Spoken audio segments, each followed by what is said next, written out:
back home, finding our way back home. That's exactly what we are doing here this month and what we're doing always. We have forgotten who we are. We have forgotten our mission and our purpose here in life. We have forgotten our connection with each other. We have forgotten our connection with ourselves. We have forgotten with our connection with ourselves as spiritual beings, as Christed beings, as beings of the Most High. And so every Sunday here we come to be able to reconnect with that truth, that going home that feels comforting and joyous and happy and safe. That's what we're doing here this month as we explore this area called health and wholeness. When we're talking about health, we are talking about the body and how that helps us understand how we're out of balance and out of order with that cosmic connection or that cosmic flow or energetic flow. But it's also about being healthy and whole in every aspect of our lives. How is it that every aspect, our mind, our body, our affairs, is part of this? The last couple weeks, we've been looking at Charles and Myrtle Fillmore, co-founders in particular, Myrtle Fillmore, and what those teachings are around health and wholeness. We'll continue to do that. And the idea is really for us not just to learn about this idea of healing, not to just think about what it means to heal or be healthy or be whole, but to begin our personal practices around healing. We forget that just like anything, healing is a practice. To be able to have that remembrance, we have to start exercising those spiritual muscles around what is it that I'm doing? What is it that I am? Whose am I? What am I here for? It's an exercise. You're not going to go and start running, a marathon, 26.2 miles out the gate and just show up and not have any practice. It sounds like a kind of a strange comparative, but that's exactly how it is. We have to practice every day our spiritual connection. We have to practice every day raising our vibration, raising our consciousness, because we exist in a world right now. We exist in a space where everything around us is telling us something different. Is it not? Strife, chaos, dissension, disconnection. And so it's a practicing. Unity is about practicing spirituality. And so 2 weeks ago, we began our journey talking about spirituality and mental health. And what I suggested to you all, we sort of started that building block to understand that no matter where you are in life, or no matter what connection you have to your health, spiritual, mental, emotional, physical, that you are always whole. The phrase that I gave you was there is allness in the illness. The illness is a thing. You are an essence of allness. You are perfection. When you come into this iteration of life, you come in perfect, healthy, and whole, no matter what the external conditions say, no matter what the material surroundings or what your body is doing, even as an infant. It's that pureness, that energetic essence that we come into, that we're trying to understand and reconnect with, no matter what, the allness, even in the illness. And then we moved on last week to talk about the spoken word, and I shared with you all more about Myrtle Fillmore's journey and how she used affirmations and denials. Have y'all been practicing? I hope so. It does make a difference. Using the power of the spoken word, her affirmation, which I shared with you all, and if you don't, know anything about affirmations, you can go to unity.org, unity.org. That's our kind of headquarters. They have tons of materials that you don't want to make an affirmation, you can find one there, you can learn more about that. But you can use Myrtle's, which worked for her, and that is, I am a child of God, and I do not inherit sickness. Simple, to the point, and powerful. I'm a child of God, and I do not inherit sickness.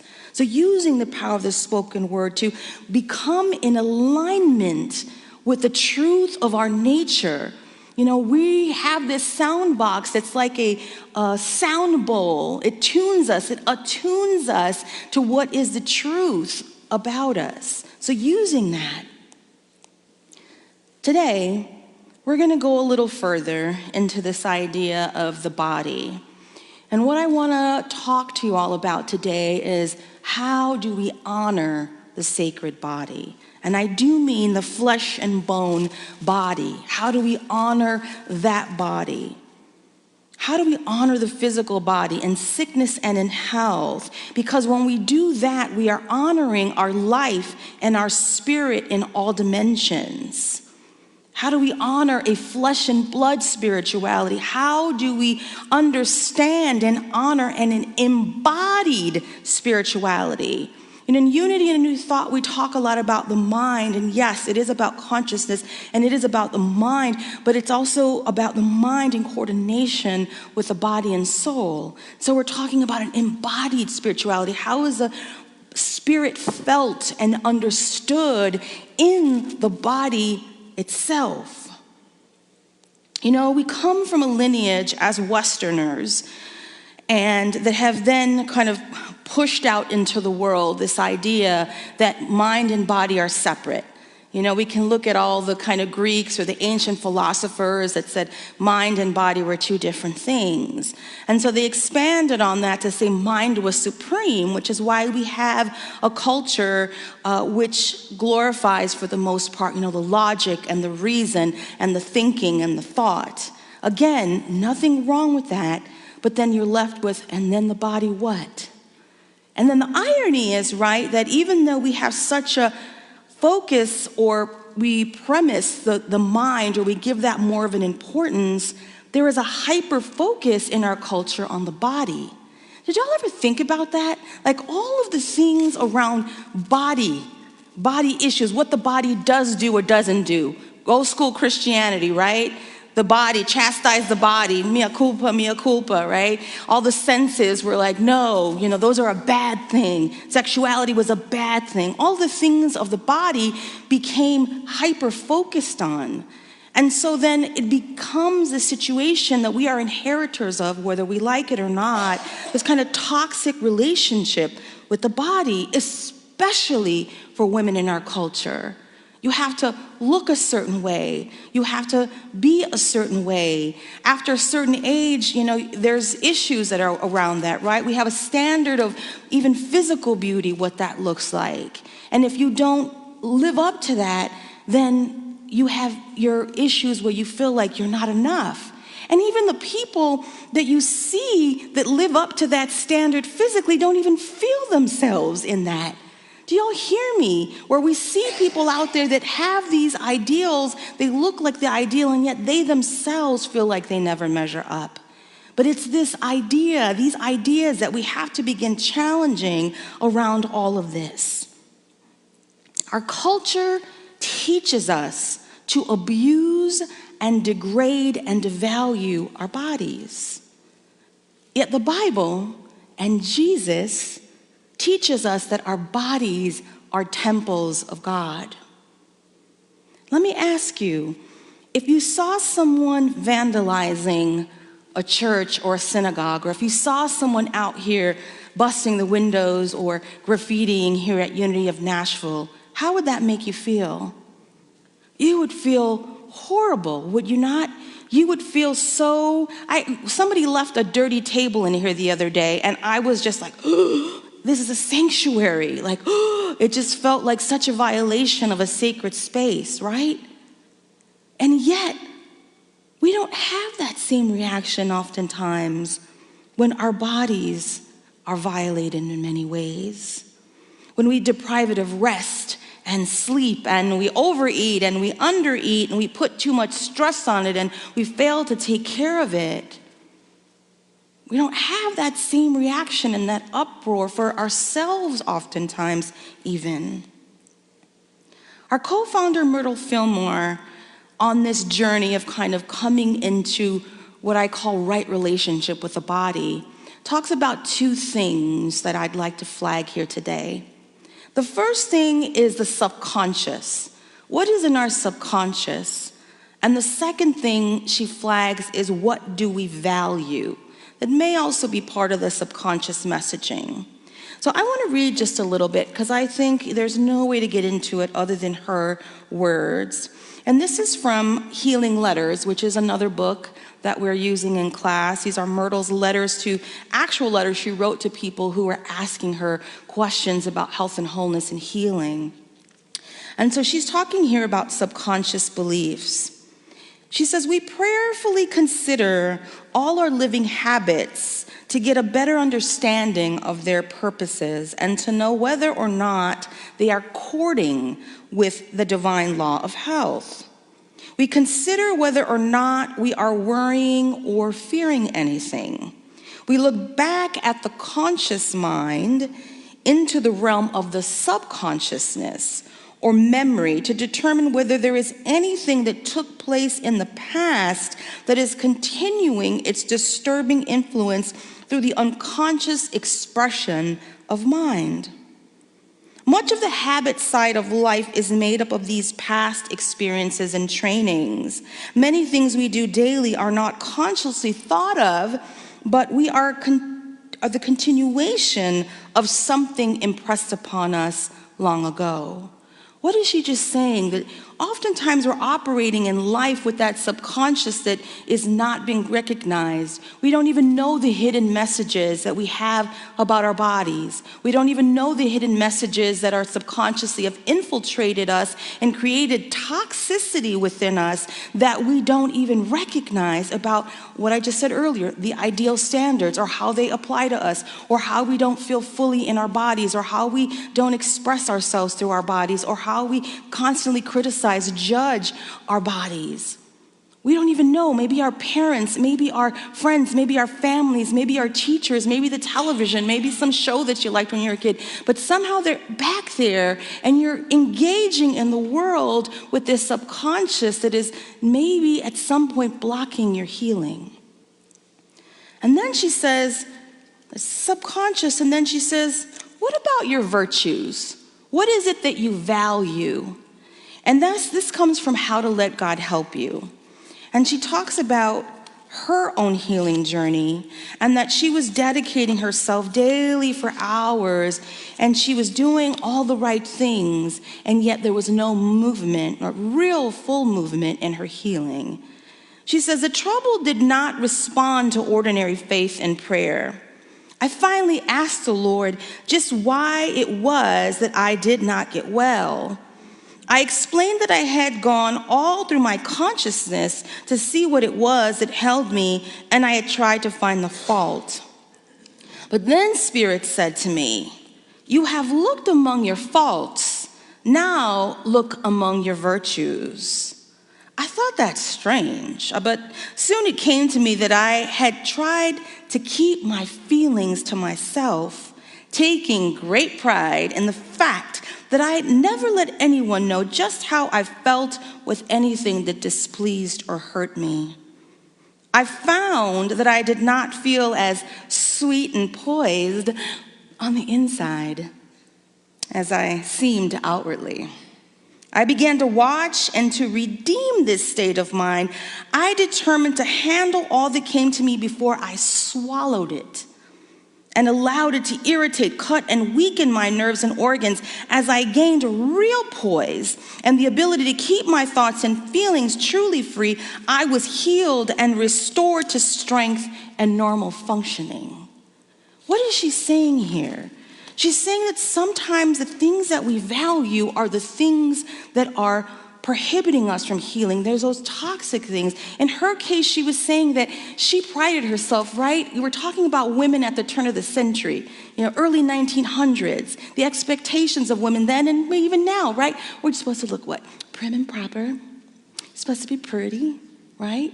You're supposed to just act, a certain way and speak a certain way. And if someone says something negative to you, just smile and nod. Any Southern culture folks understanding this? Northerners too.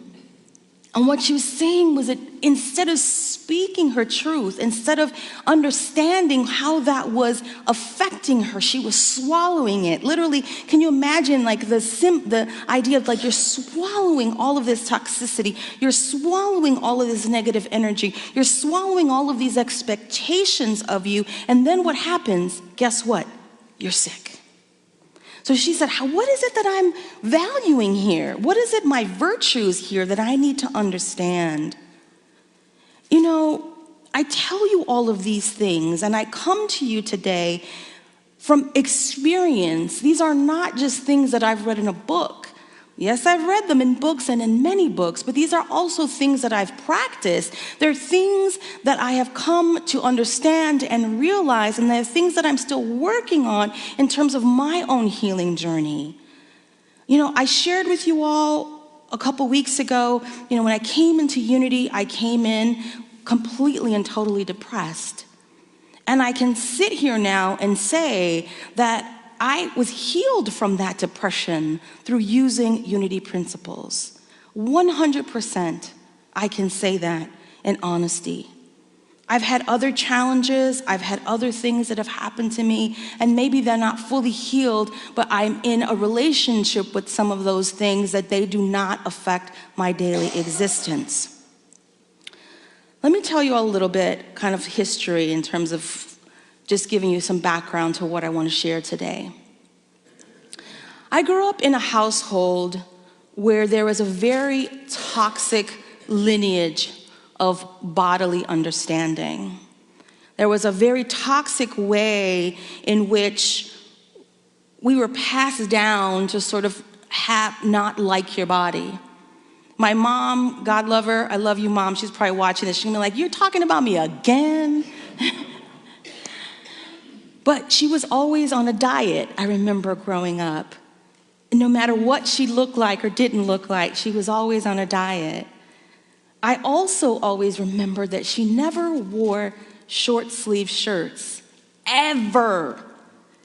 And guess what? I didn't even realize till years and years later that I never wore a short sleeve shirt. And I'm gonna tell you all, till this day, I have never worn in public a cut-off short sleeve shirt. I will not show my arms. In her mind, it was like her arms were fat, you know, they were ugly. She didn't want to show them. And that was something that, whether I realized it or not, came into my consciousness. You know, I grew up for many different reasons as a result of this and other kind of things where I grew up a very overweight child. I was obese as a child. And so part of being in that space, children can be very cruel, can they not? We don't teach our kids to understand these things. We don't teach our kids to value different bodies, whether they're size or shape or color or what have you. And so I was the ridicule of so many different people. I was talked about all the time. And sometimes those people that loved me or were friends, but they'd have little nicknames for me like, 2-ton Tina's coming, round pound. And it was, they're being sweet, and yet it kept gnawing at who I was. And so as a result of that, my whole life has been about dealing with my weight, up and down, back and forth, trying to understand and cope with this idea. It was a toxicity that came into my body, literally, and that's something that I even still to this day work through, that negative body image. For the most part, as a young person, I was able to keep the weight off. But guess what? That was a full-time job because my body really wasn't wanting to be a tiny little version of me. But I, in my mind, believed that I needed to be that tiny person. It was a full-time job, and I thought about it all the time. What am I eating? What didn't I eat? If I ate something, I felt guilty about it. If I didn't eat something, I felt guilty about it. And so it's like constantly in this loop of toxicity around the body. I remember not that long ago maybe about 8 or 9 years ago, during the time that I was kind of going through a health challenge, that, funny enough, I see this picture of myself. I was just started graduate school. I was probably about 22. I was in Puerto Rico, and I didn't know anybody there, right? And it was really hot, and we were going snorkeling or something. And a friend of mine said, I have this bikini, why don't you put it on? And I don't know why I just did it. I'd never done it in my life. But I remember being so uncomfortable, and I remember thinking how horrible I looked. And then when I started my healing journey, that picture surfaced, right? And I looked at it, and I was like, God, I looked pretty good. You know, like I can't believe that this was me at that time. I remember feeling sad for myself, for the person that believed that. Sad for myself for the person that never felt good in her skin. Confidence for me was determined by my pant size. And that should not be for anyone, especially not our little young girls and boys. But see, Spirit will always bring you to healing in the most interesting ways. About 9 years ago, I was feeling horrible. I would wake up feeling completely hurting every aspect of my body. Getting out of the bed was difficult. My bones hurt, everything hurt. I felt like what I thought would be like a 100-year-old woman walking. I gained an extraordinary amount of weight in a short period of time. It went from a size 4 to a 14. And it was 3 o'clock in the afternoon, I remember, and I just needed to sleep. After this went on for a little bit, I knew something was seriously wrong. And so I went to the doctor, and I was diagnosed with hypothyroidism, and in particular Hashimoto's, which is an autoimmune disorder. And so no matter what I did at that time, no matter what I did, I went to the gym, I was going every day, I was trying to do all of this stuff, I was trying to eat right or not eat this or do that, and my body was like, no. It was my body and the illness that finally had to have me go on my knees and reconcile with the fact that I was living a toxic life by the virtues that I had and the subconscious beliefs that I had. And so my body brought me to my knees, literally, that no matter what I did, I had to just accept where I was. And that began my journey to being able to heal more about who I was and to not stress out every time my weight may fluctuate, or to not feel like I wasn't okay to wear certain things because I had a certain number on the scale. And I realized that I was exhausting myself by trying to be skinny, and that I was preferring to spend time doing other more constructive and creative things than doing that. It began a journey for me about restitution and restoration and right relationship with my body.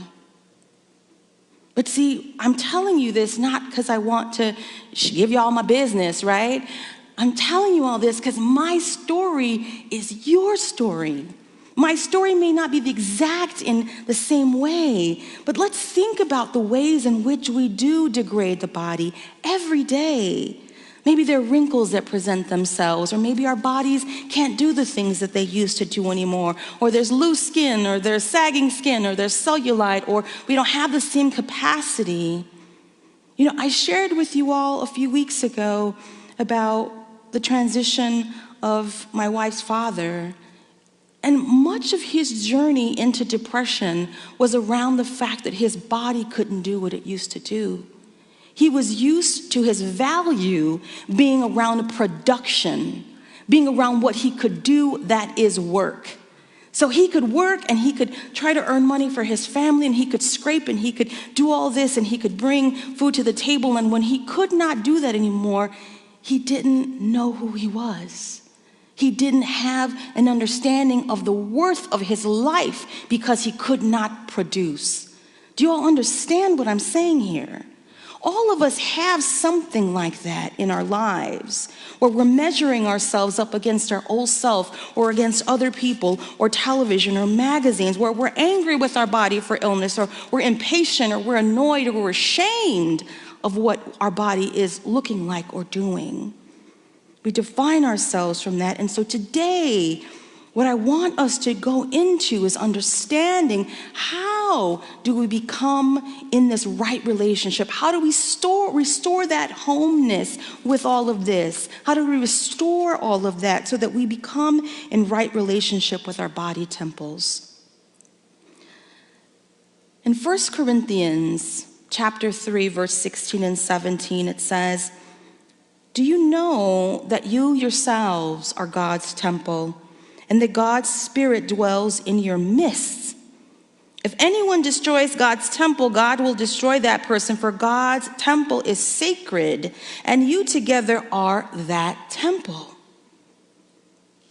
In Romans chapter 12, verse 1 and 2, which is probably one of my favorite scriptures of all time, Paul is writing, or allegedly Paul is writing, "I appeal to you, therefore, brothers and sisters, on the basis of God's mercy, to present your bodies as a living sacrifice." Present your bodies as a living sacrifice, holy and acceptable to God, which is your reasonable act of worship. "Do not be conformed by this age, but be transformed by the renewing of the mind, so that you may discern what is the will of God, what is good and acceptable and perfect." All of that is reminding us that we come from a spiritual heritage, and we remember that homeness of the spiritual heritage that is telling us that we, again, are already healthy, whole, and complete, that our bodies are perfect, that our bodies are vehicles in which we learn about God. The Bible says, we did last week, John, right? John starts out, the Gospel of John, right out the bat, first chapter. "In the beginning was a word, and the word, it did remain spirit." It says, "In the beginning was a word, and the word remained spirit." It didn't say, it doesn't say that we have to just be that. It says it became flesh. The word became flesh. Again, God becomes us as we're moving. Things in spirit are not just about prayer and meditation and Bible study or spiritual study and all these things, again, we think of as very heady thing. It's about things like the God is your home, in your job, in your daily activities, and the things that you think about yourself, and the things that you do to celebrate yourself, to celebrate this body temple. Even Jesus's own understanding that has been shared with us through this thing called the Bible is a very flesh and bone spirituality. Let's flag just one activity, the Last Supper. Do y'all remember, even if you don't read the Bible, just whatever you know a little bit from history or from your classes or television about the Last Supper? It sounds funny to think about this, but he didn't give the disciples something to read or to think about. He didn't say, "Here, let's do this scripture," or "Here, let's read this," or "Let's do, Bible study." Well, it wasn't Bible then, but let's do, the study of the Torah, or whatever the scriptures were at that time, the readings. It wasn't something that was heady. What he did was ritualistic, that involved community and connection in the body. It was about wine, right, and bread, which is what? The body and blood. Again, incarnated spirituality, embodied spirituality. It's about all of that, the flesh and blood, where Jesus is reminding us that we are sensual beings, that this body is our temple, and the way that we connect and that we heal and we learn and we understand is through this right here. Our body as a living sacrifice, as the scripture says. So I want to take this into a brief time of meditation. Jill, if you could help me out as much as you can. So I'm going to invite everyone to just close your eyes. Take some beautiful, deep cleansing breaths.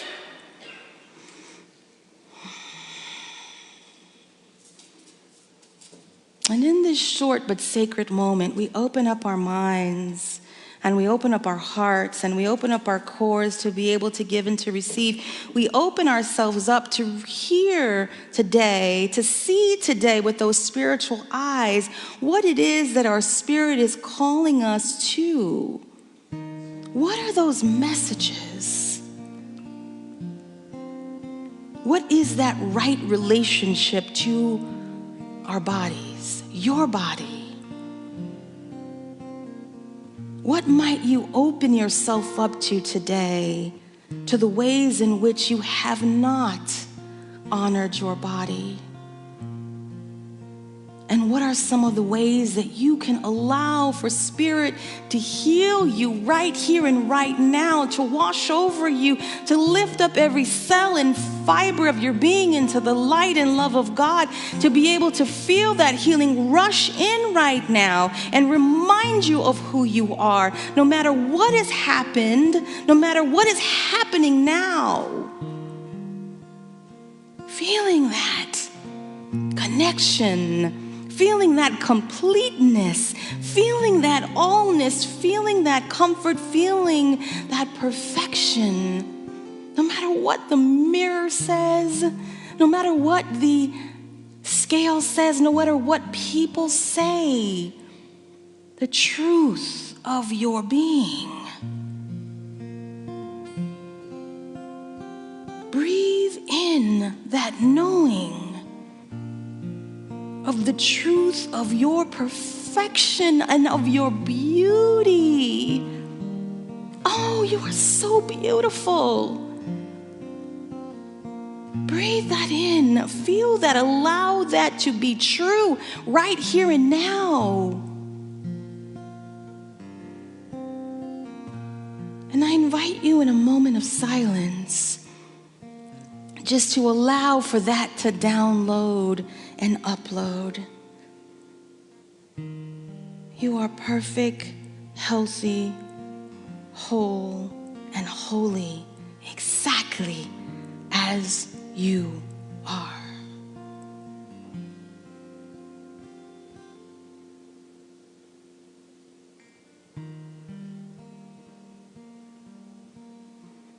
And so it is, and so we let it be. I'm going to share with you all as I move to close. Good, thank you. You can keep strumming if you like. It's up to you. As I move to close, I'll talk next week more in detail about some of the things that we can do to become in right relationship. One of those is forgive. Maybe writing a letter of apology to your body. Has anyone ever done that? Writing a letter of apology as if it was truly something. What did you not do, or what did you do? How can you become in right relationship, creating that restitution and asking for that forgiveness? And celebrating, not just forgiving, but celebrating. How do you focus on the body? Being grateful for all the things, big and small. I shared with you last week, my thumb is having a thing. And so I never realized, like, oh God, I love you, thumb. It's an amazing thing. There's so many things about our bodies that we don't even realize are just astounding. No matter what computer the world will come up with, no matter what iPhone, no matter whatever technology, this right here, this body is the most amazing thing ever invented. Is it not? It's the most amazing thing. And so just being grateful for breath, being grateful for having your big toe. I don't know. Silly, right? But it's all important as we celebrate all of these things. Forgiving and celebrating the truth of who we are. But it all starts first with the acknowledgement. We have to be clear and be honest with ourselves about what our relationship really is with our body. What is really happening and what are the messages that we are giving? Because all of that really won't fully come online and fully become potent for you unless you fully understand why you're doing this. In closing, I want to share with you something, a quote. And this is because all of us are together here on a spiritual pilgrimage.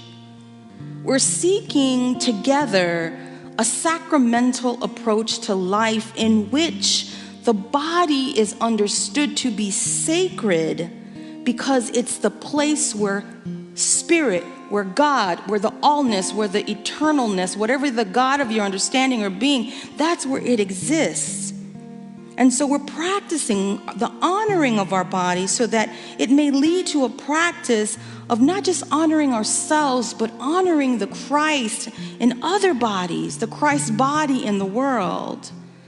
And so Sonia Renee Taylor, from a book called My Body Is Not an Apology, says the following: "It is through our own transformed relationship with our bodies that we become champions for other bodies on the planet.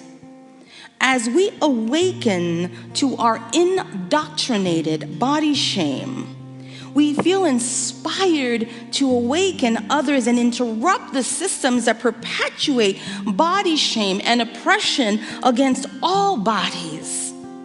When we act from this truth on a global scale, using the lens of the body, we usher in the opportunity for more just, equitable, and a compassionate world for all of us." Beautiful people, the body is your transformation portal. It is a transformative portal where healing becomes love, healing becomes compassion, healing becomes understanding, healing becomes the way in which we transform the world. Transforming the global body, the collective body, the corporate Christ. All of these things we're doing when we promote and profess and presence God right here with it all. And so that is what we're doing when we see that having your sleeves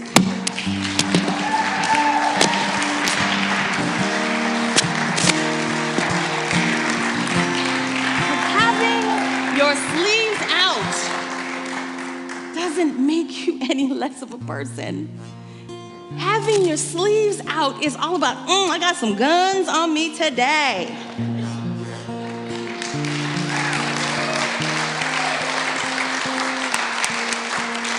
We change the relationship to our bodies, and then we contribute to this energetic shift. This shift where we are engaging our body's lusciousness and juiciness. Y'all say that with me, lusciousness, juiciness.